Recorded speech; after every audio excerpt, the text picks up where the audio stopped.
5 Temmuz Doğu Türkistan halkının zulme, haksızlığa, esirliğe, boynu franga vurulmasına asla izin vermeyeceğini açıkça ifade ettiği bir gündür.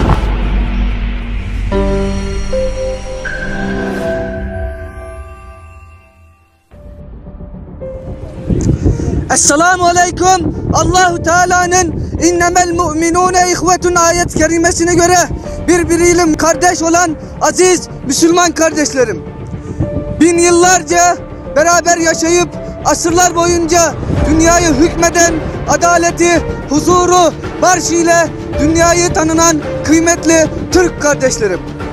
Bugün burada sizlerin karşısında konuşmamın sebebi 26 Haziran 2009 tarihinde Çin'in Şengan eyaletinde çalışmakta olan Uygur işçileri yönelik düzenlenen sistematik katliam sonucunda 5 Temmuz 2009 Çin rejiminde Şengan eyaletinde sorumluları yargılanmasını istemek üzere Ürümçi sokaklarına dökülen Doğu Türkistanlılar Çin askerleri tarafından vahşice bastırılmıştır ve Ürümçi sokaklarında adeta kan gölüne dönüşmüştür.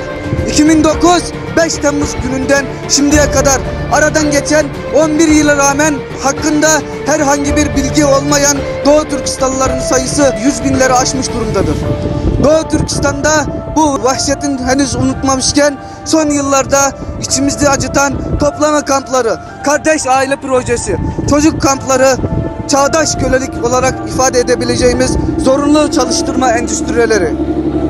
Aynı şekilde son günlerde gündemde gelmekte olan kadınlara yönelik kısırlaştırma gibi akla almaz vahşetler Doğu Türkistan'da yaşanmaktadır.